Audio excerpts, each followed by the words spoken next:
bonjour à tous. Merci de m'accueillir aujourd'hui pour vous parler d'un sujet qui m'anime depuis de nombreuses années, l'importance d'oser se démarquer. Autrement dit, l'importance d'oser être authentique et d'exprimer notre singularité. Alors pour rentrer dans le vif du sujet, je vais vous parler un petit peu de mon histoire. À 8 ans, j'ai rêvé que je savais faire du vélo en marche arrière. Du coup, le lendemain matin, au réveil, qu'est-ce que je vais faire ? Eh bien, comme dans ce rêve nocturne, je vais m'asseoir sur le guidon, prêt à partir en marche arrière. Et là, qu'est-ce qui va se passer ? Premier coup de pédale, je suis certain que ça fonctionne. Et là, patatras, retour à la réalité, je découvre que le rêve ne fonctionne pas. Mais je ne vais pas m'arrêter là. J'ai vu dans ce rêve que c'était possible. Donc qu'est-ce que je vais faire ? Je vais persévérer, m'entraîner, travailler. Et après des mois de travail, eh bien, je vais être capable de rouler assis sur le guidon. En 2000, j'ouvre le Guinness des records. Qu'est-ce que je découvre ? À ma grande surprise, je ne suis pas le seul à rouler assis sur le guidon. Il y a Matthew Pointer, un Canadien, qui a fait 50 km assis sur le guidon. Qu'est-ce que je vais faire ? Eh bien, je vais m'entraîner, je vais essayer de battre ce Canadien. Et pour le Téléthon, en décembre 2001, je vais faire 50 km en 4 minutes de moins que le Canadien. Et ainsi, à 13 ans, je deviens recordman du monde du 50 km en marche arrière.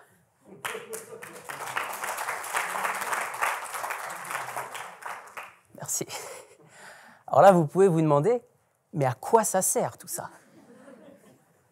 Eh bien, pour ma part, ça m'a ouvert énormément de perspectives. En fait, suite à ça, je m'intéressais beaucoup à la psychologie, je lisais des magazines scientifiques, et donc très logiquement, pour l'université, je me suis dirigé vers des études de psychologie. Et en parallèle, durant ces études, j'ai rencontré Jonathan, un artiste de rue, qui m'a formé à l'art de rue. Et en fait, il y a un événement un petit peu fondateur qui m'a permis d'avoir un déclic durant mes études. J'étais dans un amphithéâtre, comme aujourd'hui, devant plus de 250 autres étudiants. Et en fait, à un moment, j'ai une question, je vais lever la main. J'étais à cette époque extrêmement timide, je perds mes moyens, ma gorge chenoue, mais ma curiosité dépassait mon manque de confiance. Et du coup, je vais oser lever la main, je vais trembler, je vais poser ma question. Et une fois que l'enseignante me répond, eh bien là, je vais tourner la tête. Et je vais regarder comment réagissent les personnes autour de moi, parce que j'étais certain qu'ils étaient en train de se moquer de moi et que tout le monde avait le regard rivé sur moi. Je tourne la tête. Qu'est-ce que je découvre ? Personne ne me regarde. Tout le monde était en train d'écouter l'enseignante et sa réponse. Et là, j'ai eu une vraie révélation où je me suis rendu compte qu'en fait, il pouvait y avoir un énorme décalage entre ce que je vivais intérieurement et la réalité. Et en fait, derrière, grâce à cet ami, Jonathan, qui va me former à l'art de rue, qui va me faire découvrir ce monde, et en fait, je vais me rendre compte de la même chose, que dans la rue, eh bien, si on est timide, eh bien, quand on tend le chapeau, rien ne tombe dedans. On a besoin de sourire, on a besoin de s'ouvrir, on a besoin d'échanger, de parler à tout le monde. Et en fait, ça va derrière me donner envie de se lancer dans ce métier. Et une fois diplômé, l'été suivant, l'été 2012, eh bien, je vais, dans le sud de la France, commencer à tendre mon chapeau après des spectacles en équilibre sur un monocycle géant. J'avais une girafe de 2,40 m à la selle et je jonglais à 3, 4, 5, 6 balles. Et en fait, ça va fonctionner, ça va devenir mon métier. Je vais faire plus de 250 spectacles dans le sud de la France. Je vais partir l'hiver en Australie, parce qu'impossible d'être artiste de rue en France durant l'hiver. Et en revenant en France pour la deuxième saison, pour 2013, qu'est-ce qui va se passer ? Coup de théâtre. En fait, au mois de mai, je me faisais une promenade à moto dans Tours. Et là, en fait, je vais me faire renverser par une voiture. Je vais prendre le poids de ma moto sur le genou gauche. Et là, c'est fini. Mes ambitions de saison en équilibre sur ma girafe s'effondrent instantanément, sur mon monocycle, comprenez. Et oui, c'est le jargon. Et donc j'ai ma jambe bloquée dans une attelle. Et qu'est-ce qui va se passer ? Je ne peux plus faire de monocycle. Eh bien, je vais prendre mon vélo et je vais d'essayer de continuer à faire du vélo. Donc, je vais d'abord m'accrocher à la pédale pour pouvoir tirer sur la pédale. Et au feu rouge, eh bien, je vais essayer de m'entraîner à tenir en équilibre sur mon vélo. Donc, avec une jambe tendue, c'était très difficile, mais j'y arrivais quand j'avais mes deux jambes. Alors, je me disais, pourquoi pas avec une seule jambe ? Et donc, qu'est-ce qui va se passer ? C'est parti, démonstration. Est-ce que vous y croyez ? Allez, concentration. Exécution. Et donc, au début, avant cet accident, j'arrivais à tenir en équilibre sur mon vélo comme ceci. Et en fait, suite à l'accident, je vais apprendre à tenir sur une seule jambe. Or, au championnat du monde de coursier à vélo, où j'avais participé en 2011, et il y a une épreuve d'équilibre statique à vélo, où on a tous un pignon fixe comme celui-ci, un vélo sans frein, sans vitesse. Eh bien, en fait, je vais apprendre à tenir en équilibre sur mon vélo. Et lors de cette épreuve en 2013 à Lausanne, en Suisse, eh bien, après avoir retiré au bout de 2 minutes notre sac à dos de coursier, notre casque et notre t-shirt, on fait ce qu'on peut pour attirer les coursières. Au bout de 5 minutes en équilibre sur le vélo, il fallait ôter les 2 mains. Et au bout de 6 minutes, il fallait ôter un pied. On était 100 au départ de l'épreuve, plus que 30 une fois qu'il fallait lâcher les mains. Et là, au bout de 6 minutes, on nous demandait d'ôter un pied. Le second, Andy Zalane, a tenu pendant 4 secondes sur un seul pied. Et moi, j'ai réussi à tenir, grâce à cet accident, plus de 4 secondes. Yeah! Oh, c'était chaud!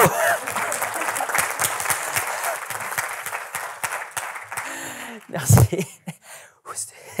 Et grâce à cette performance, en 2013, je vais devenir champion du monde d'équilibre statique à vélo. Alors là, vous pouvez vous demander, mais à quoi ça sert tout ça? Eh bien, ça va m'ouvrir énormément de perspectives. En fait, ce que je vais comprendre le jour où je vais décrocher ce titre de champion du monde, eh bien, je vais découvrir l'importance d'accepter ce qu'on ne peut changer. Il y a une étude qui a été publiée en 2016 par des Britanniques qui s'intéressaient à la longévité d'êtres humains, notamment à des centenaires. Et dans cette étude, ils interviewent Albert, qui a 102 ans, et qui dit « Si tu ne peux agir sur un élément, inutile de t'en inquiéter ». Et j'adore cette forme de sagesse. Effectivement, si on essaie d'agir contre ce qui ne peut bouger, eh bien en fait, on va s'épuiser. Et donc là, je ne pouvais plus faire de monocycle, j'ai essayé de faire autrement, et ça a fonctionné. Et en fait, aujourd'hui, j'interviens en entreprise, justement, des entreprises qui recherchent plus d'efficacité, plus de performance. Et qu'est-ce qui va se passer? Souvent, on me dit, je veux que mes collaborateurs je veux qu'on développe leur bien-être pour qu'ils soient plus performants. Eh bien, je crois qu'on se trompe entre la cause et l'effet. Grâce à ce titre de champion du monde, j'ai pu me rendre compte que c'est souvent l'inverse. On a besoin justement d'être performant pour être bien dans sa peau.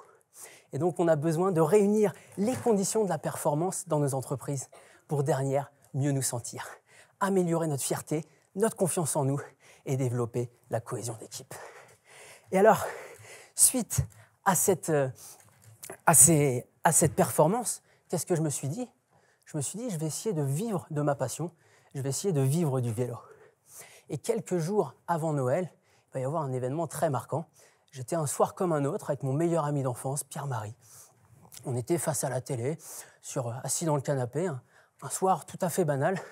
Et là, il va se tourner vers moi et il va me dire « Clément, tout ce que tu entreprends réussit. » Ça va me scotcher. Imaginez que votre meilleur ami vous dise ça cet après-midi. Tout ce que tu entreprends réussit. Qu'est-ce que ce soir vous lanceriez comme projet? Qu'est-ce que vous feriez de différent? Eh bien, en fait, cette question va me trotter dans la tête pendant plusieurs jours. Et le soir de Noël, après le traditionnel repas familial, eh bien, en fait, je vais me retrouver face à mon ordinateur et me faire une sorte d'auto-brainstorming. Je vais noter des idées. Voyage, Cap Nord, rencontres, habitants, Norvège. Et là, à un moment, Eureka! Je me dis, ça y est, je sais ce que je vais faire, je sais quel projet je vais monter. Je vais sonner chez l'habitant chaque soir sur la route du Cap Nord et je vais offrir une démonstration d'équilibre statique à vélo contre une nuit au chaud. Vous y croyez? Tout de suite, le lendemain, j'appelle mes copains, je leur souhaite un joyeux Noël, je leur raconte cette idée. Et là, qu'est-ce qu'ils me disent? Ils me disent, mais t'es fou Clément, jamais ça fonctionnera. Déjà en France, c'est impossible. Alors à l'étranger, si tu ne parles pas leur langue, n'essaie même pas. Eh bien en fait, je ne vais pas les écouter. Je me dis que jamais ils l'ont fait, donc pourquoi est-ce que j'écouterais des personnes qui ne savent pas de quoi elles parlent? Et là, en fait, je vais aller chercher des sponsors. Et la première entreprise où je vais sonner, le dirigeant va me dire, Clément, tu peux revenir mardi, je regarde ce week-end ton dossier de sponsoring et on en reparle. Et là, monsieur Mété, un grand dirigeant d'entreprise de ma ville natale, à Châteaudun, va me recevoir dans son bureau le mardi matin. Et là, il me dit « Clément, je ne crois pas du tout en ton projet, mais j'aime ta folie. Tiens !» Et il me donne mon premier chèque. Waouh! Imaginez ma fierté, ma satisfaction. Et derrière, en fait, grâce à lui, je vais réussir à convaincre 15 entreprises et en un mois, réussir à réunir les fonds pour partir jusqu'au Cap Nord. Wow, c'était chaud là. D'ailleurs, wow. On va mettre plus fort la clim, je crois. Il y a un microclimat ici. Là. Et en fait, je pars au Cap Nord. Et donc, 2 mois, jour pour jour après avoir eu l'idée, le 24 février 2014, je sonne aux maisons en Flandre. Je viens de passer la frontière belge. Je prends mon vélo sur l'épaule à 17h. Je sonne aux maisons. Première maison, les gens m'expliquent qu'ils ne comprennent pas le français. Deuxième maison, idem. Troisième, idem. C'était assez compliqué. Et là, à la 8e maison, il y a Marguerite, 84 ans, qui va m'ouvrir sa porte et qui va me dire « Bienvenue Clément ». Et en fait, pendant les 4 mois de ce périple, chaque soir où je vais chercher des hôtes, je vais réussir à trouver une famille pour m'accueillir et je vais ainsi dormir dans plus de 40 maisons dans 15 pays. Ça a fonctionné. Alors qu'est-ce que je retiens de cette aventure? Eh bien, je retiens 2 choses. La première, c'est que c'est important d'écouter des gens qui sont déjà passés par le chemin que l'on souhaite emprunter. Et malheureusement, parfois, on a des projets où on est pionnier, personne n'a jamais emprunté notre route. Et là, je crois que c'est essentiel d'écouter sa voix intérieure. Parce que malheureusement, on peut être guidé ou on va nous pousser en nous disant que ça ne peut qu'échouer, alors que ce ne sont que des jugements. Personne ne sait en réalité. Donc on a besoin d'agir. Il y a d'ailleurs sur ce sujet Naviraju, un Indien qui fait partie des créateurs de l'esprit Judad, c'est l'innovation frugale. L'esprit Judad, il le répète tout le temps, c'est l'esprit MacGyver, le système D, comment faire beaucoup avec rien. Et Naviraju me disait un midi, là il y a 2 mois, il me disait « Clément, tu vois le clip de Michael Jackson, le clip de Billie Jean, où Michael Jackson met le pied en avant et la lumière s'allume sous ses pieds. » Mais il me dit « La vie, c'est comme ça. Dans la vie, il faut agir, il faut y aller. Et parfois, tu mets le pied à côté de la lumière. » Eh bien, c'est pas grave. Grâce à une stratégie d'essai-erreur, tu vas légèrement modifier ton choix, ta décision, et ainsi, tu vas pouvoir avancer vers la lumière et vers la réussite. Ça, vraiment, je pense que c'est essentiel de s'en souvenir, l'importance de l'action. La réflexion, c'est important, mais à un moment, il faut se jeter à l'eau. Et la deuxième chose que je retiens de ce voyage vers le Cap Nord, c'est l'importance de se fixer des objectifs ambitieux.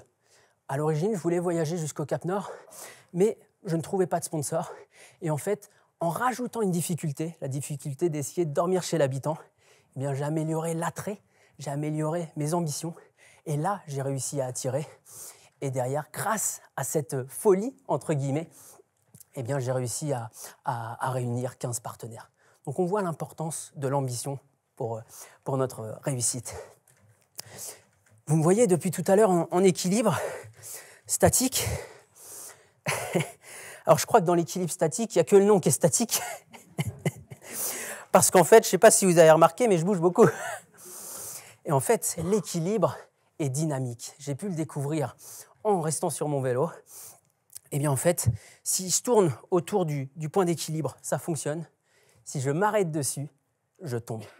Eh bien, l'équilibre humain, c'est comme ça que ça fonctionne. On a besoin sans cesse de peaufiner notre équilibre, de connaître les leviers sur lesquels on peut agir pour justement réussir à conserver l'équilibre. Et alors, est-ce que selon vous, c'est l'équilibre le plus stable qui soit celui-ci?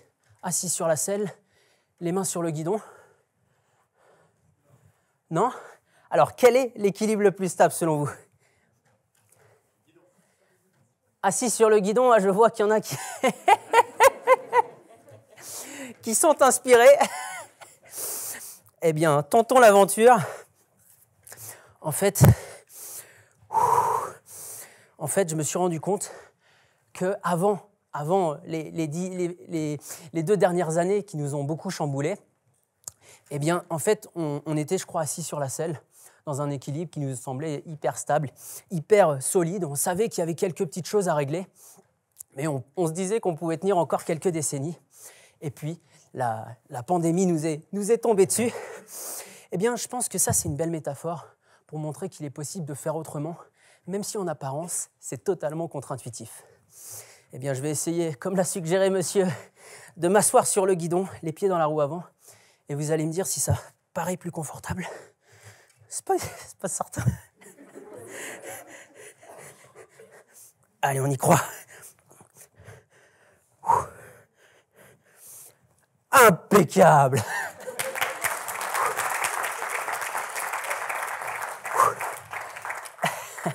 Merci.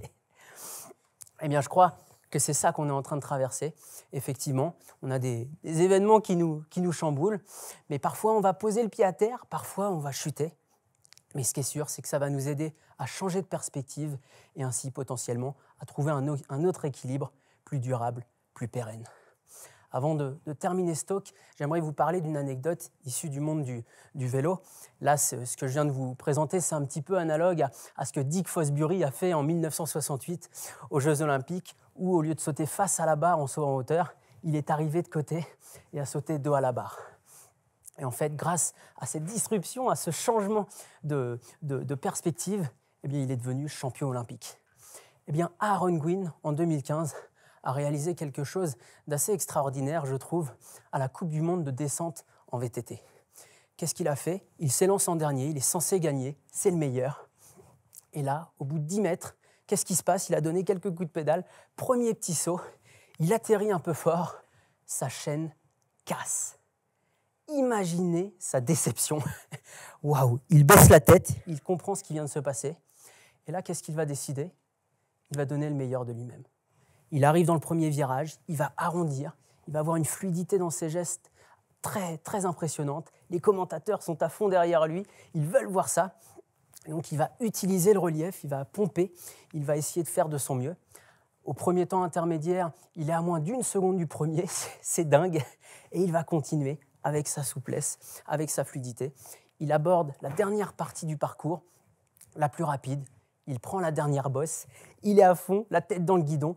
Il passe la ligne d'arrivée et devinez, l'incroyable s'est produit. Il a 45 millièmes d'avance sur le deuxième. Il est sacré, champion du monde, s'enchaîne. Imaginez la tête du deuxième. J'adore. Eh bien, en fait, je crois que c'est ça qu'on est en train de vivre aujourd'hui. En fait, quel est le point commun entre Aaron Gwin, entre Dick Fosbury ou encore mon pépin à moto qui m'a permis de devenir champion du monde? Mais en fait, le point commun, c'est le changement de perspective qui nous a permis de faire la différence. Et alors vous, comment est-ce que vous pourriez vous démarquer? Eh bien, on voit ici l'importance dans la vie de faire avec les imprévus. Rien ne se passe jamais comme prévu, eh bien, il faut faire avec. Il faut, comme à Aaron Gwin, garder la foi, s'appuyer sur nos atouts, s'appuyer sur nos forces.